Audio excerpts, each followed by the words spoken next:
बिस्मिल्लाहिर्रहमानिर्रहीम। अस्सलाम वालेकुम फ्रेंड्स। तो फ्रेंड्स, आज हम बनाएंगे बहुत ही ज़बरदस्त से साबित बैंगन। साबित बैंगन जो है वो मैं आपको दिखाती हूँ कि कितने छोटे छोटे साइज़ में जो है आए हुए हैं, वो इतने ज़बरदस्त ताज़े हैं और इसका टेस्ट जो है वो उतना ही ज़्यादा अच्छा भी आता है। तो साबित बैंगन मैंने ले लिए, इसी के साथ मैंने सब्ज़ मिर्ची लिए, उसे भी हमने धो के इसका पानी जो है खुश कर लिया था। तो अब जो है इसके लिए प्याज जो है, मसाला आपको पता है मसाला इसमें ज़्यादा लगता है। एक कटोरी भर के मैंने, यानी कि कम से कम 3 से 4 अदद बड़े प्याज हो तो फिर 2 काफ़ी है। तो इस तरह से एक कटोरी भर के जो मैंने प्याज ले लिया। टमाटर का पेस्ट जो वो भी मैंने बना लिया, 4 से 5 टमाटर थे उसका पेस्ट बना लिया। एक बड़ा चम्मच जो है लहसुन अदरक का पेस्ट लिया। मसाले लिए, नमक 1 चम्मच लिया, लाल मिर्चों का पाउडर 1 बड़ा चम्मच लिया, लाल कुटी हुई मिर्ची आधा चम्मच लिया, हल्दी पाउडर आधा चम्मच लिया और इसी के साथ मैंने लिया है ज़ीरा, वो भी आधा चम्मच। प्याज और टमाटर की जो ये कटिंग और पेस्ट जो वो था वो हमने पहले ही बना लिया। लहसुन अदरक का जो वो भी पेस्ट मेरे पास पड़ा हुआ था, फ्रीज़र किया हुआ, तो इसलिए इतना काम जो है वो आसानी से हो जाएगा। तो सबसे पहले हम बैंगन ले लेते हैं। बैंगन जो है ये देखिए, मैंने आपको बताया कि कितने छोटे छोटे हैं और ताज़े हैं, ठीक है। तो इसके जो है हम डंडियाँ नहीं हटाएंगे। तो इसे जो है हम इस तरह से हमने धोया जो है इसको अच्छे से था, ताकि ये बिल्कुल अच्छे से साफ़ हो जाए। तो सिर्फ इसके किनारों से जो थोड़ा बहुत गंद लगा होता है इसे हम हटा देंगे। फ्रेंड्स, इसके किनारे जो मैंने साफ़ कर लिए थे पहले भी। अब जो इसके जो थोड़े से, ये देखिए, ये दूसरा मैं आपको दिखाती हूँ, थोड़े से गंदे होते हैं, तो इसे जो हमने यूज़ नहीं करना है। इससे जो इस तरह से आसानी से अलग हो जाता है, इसे हम अलग कर लेंगे। अब जो इसके बिल्कुल ज़रा से इसके कटिंग करके इसके 4 पीस करने हैं। बिल्कुल एंड तक हमने नहीं जाना, ज़रा सा थोड़ा सा जगह छोड़ देना है, ठीक है। अगर पूरा एंड तक जाएंगे तो ये टूट जाएंगे। तो बिल्कुल हल्के से ताज़े हैं तो हल्के हाथों से हमने करना है।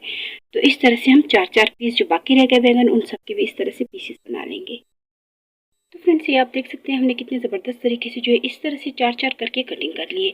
तो कटिंग जो वो हो चुकी है। अब जो हमने नमक लिया था, नमक लेंगे और इसको ज़रा सा इस तरह से खोल के इसके अंदर ज़रा सा नमक लगाएंगे, क्योंकि हमने अगर इसे फ्राई करना है तो फ्राई करेंगे तो फिर इसके बाद ही इसका बिल्कुल फीका टेस्ट आएगा। तो नमक जो हमने इस तरह से लगा के इसको हल्के हाथों से इस तरह से दबा लेना है, ताकि जो नमक है वो अच्छे से लग जाए। तो बाकी जितने बैंगन है उन सबको भी हमने नमक लगाना है। नमक जो वो लाजमी है, ठीक है, नहीं तो बहुत फीका टेस्ट आता है इसका। तो इस तरह से थोड़ा थोड़ा करके वही नमक एक ही दफ़ा हमने लेना है। एक ही दफ़ा जो मैंने लिया था 1 चम्मच, तो थोड़ा सा हमने यहाँ यूज़ करना है, बाकी हम मसाले में डालेंगे। तो इसलिए बहुत ज़्यादा भी नहीं होना है, थोड़ा थोड़ा करके, ठीक है, ताकि सिर्फ अंदर से थोड़ा सा नमक का टेस्ट आए।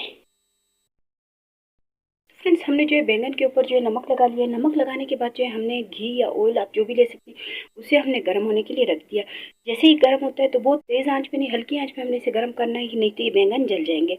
तो इसे हम डीप फ्राई करेंगे इस तरह से।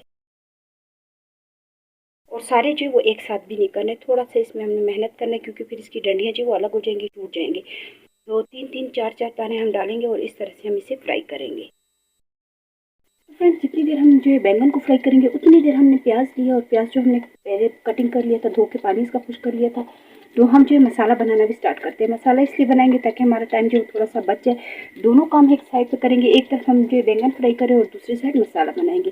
तो अलग से कढ़ाई में जो मैं सबसे पहले ऑयल ले लेती हूँ।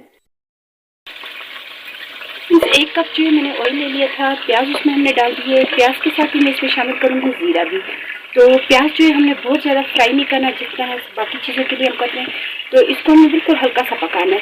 तो ज़ीरा भी मैंने इसी के साथ डाल दी, और सब्ज़ मिर्ची जो ली थी उसको भी मैं साबित इसमें डाल दूँगी, और इसे जो है हम भून लेंगे थोड़ी देर के लिए।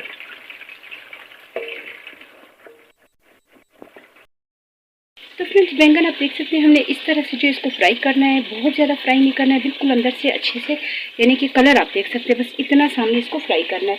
तो प्याज जो है वो भी फ्राई होना स्टार्ट हो गया है। इसमें हम डाल देंगे लहसुन अदरक का पेस्ट।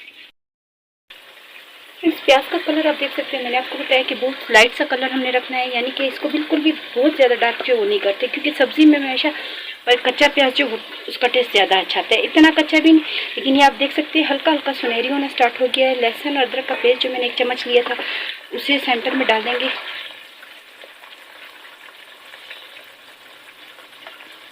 2 से 3 मिनट के लिए हम इसे भी अच्छे से भून लेते हैं, ताकि लहसुन अदरक का जो कच्चा टेस्ट आता है वो ना आए।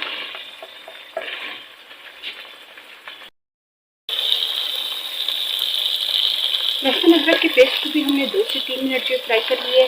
खुशबू इसकी आनी स्टार्ट हो गई है, क्योंकि ऑयल भी अच्छा खासा गर्म है, तो इसको इतना टाइम नहीं लगेगा। तो अब इसमें हम डाल देंगे टमाटर का पेस्ट।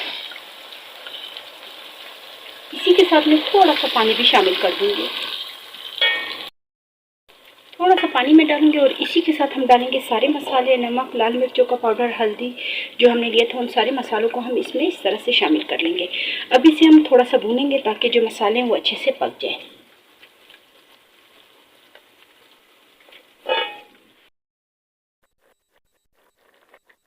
तो फ्रेंड्स, मसाला जो मैंने अच्छे से भून लिया था, थोड़ा सा मैंने इसमें दोबारा से पानी डाल दिया क्योंकि मसाला जो है इसका हमें इस तरह से नरम शेप में चाहिए है। अगर हम इसको बहुत ज़्यादा गाढ़ा कर लेंगे तो बैंगन को जो मसाला अच्छे से नहीं लगता। तो इसके ऊपर हमने डाल दी सब्ज़ मिर्ची, इसे 1-2 मिनट के लिए मिक्स करके अब जो ये मसाला मैं अलग कर देती हूँ। तो पहले जो ये नॉर्मल जो बनाते हैं वो तो इस तरह करते कि उसके पीस इसी के ऊपर लगा देते हैं बैंगन के, लेकिन ये साबित बैंगन है, इसको मसाला लगाने में टाइम लगेगा, तो इसे हम दूसरी तरीके से करेंगे। तो ये मसाला जो मैं अलग कर लेती हूँ। तो फ्रेंड्स, कढ़ाई जो है वो मैंने खाली कर ली है। इसी कढ़ाई को हम यूज़ करेंगे, बार बार बर्तन जो हमने गंदे नहीं करने, क्योंकि इसी में हमने मसाला बनाया है। अब जो बैंगन की स्लाइस है इस तरह साबित वाले, इसको हम रखेंगे। आप देख सकते हैं सारे अच्छे से साबित थे क्योंकि हमने चम्मच का इस्तेमाल भी बहुत ज़्यादा नहीं किया और बिल्कुल हल्की आंच पे जो इसको सही तरीके से फ्राई किया, तो बहुत ज़्यादा इसको ना ये टूटे ना कुछ, ना ये इसके पीस अलग हुए। इस तरह से हमने फैला देना है। इससे ये होता है कि इसके ऊपर जब हम मसाला डालेंगे तो मसाला अच्छे से इसमें रच जाएगा।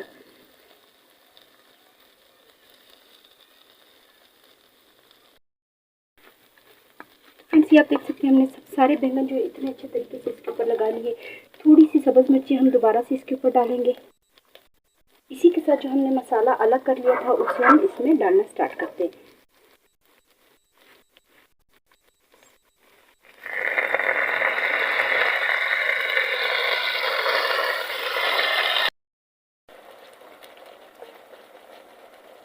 सारे बैंगन के ऊपर मसाला हमने इस तरह से डाल दिया। ये मसाला बिल्कुल जितना हम इसे अच्छे से दम पे लगाएंगे तो ये मसाला जो बिल्कुल अच्छे से प्याज और टमाटर वगैरह का मसाला बैठ भी जाएगा। जो थोड़ा बहुत कच्चा आपको लग रहा है ये अच्छे से इसका ऑयल भी ऊपर आ जाएगा, यानी कि सारा प्रोसेस इसके बाद होगा। तो इसे हम बिल्कुल इसके नीचे जो बिरयानी के लिए चावल बनाने के लिए हम तवा रखते हैं, बेशक हम इसके नीचे वो तवा भी रख देंगे और इसे हम डाल के रखते हैं टोटल 10 मिनट के लिए या 8 मिनट के लिए। फ्रेंड्स, हमने जो साबित बैंगन जो दम पे रखे थे, इतना ज़बरदस्त सा ऑयल जो ऊपर आना स्टार्ट हो गया, मसाला जो वो अच्छे से भुन चुका है। तो आप देख सकते हैं कलर कितना ज़बरदस्त आया है और टेस्ट जो इंशाल्लाह इससे भी ज़्यादा अच्छा आएगा जितना आप देख रहे हैं। तो बारीक कटा हुआ सब्ज़ धनिया हमने ले लिया, उसे भी हम इस तरह से इसके ऊपर डाल देंगे और थोड़ी सी बारीक कटी हुई मिर्चें भी थी। तो अब जो है हमने ये देखिए अभी तक बिल्कुल हल्की आँच पे रखा था, तो इतने ज़बरदस्त तरीके से बैंगन गल गए कि मैं आपको दिखा सकती हूँ। ये देखिए बिल्कुल साबित है, लेकिन इतने अच्छे से नरम भी हो गए और मसाला भी इसमें अच्छे से रच चुका है।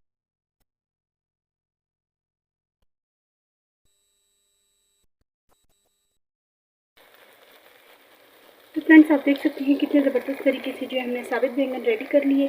तो ऑयल जो वो ऊपर आना स्टार्ट हो गया, मसाले जो अच्छे से हमने भून लिए। तो उम्मीद है कि आपको रेसिपी पसंद आई होगी। तो प्लीज़ मेरी वीडियो को लाइक करें, सब्सक्राइब करें और ज़्यादा से ज़्यादा शेयर करें। इंशाल्लाह नेक्स्ट वीडियो में मुलाकात होगी। अल्लाह हाफ़िज़।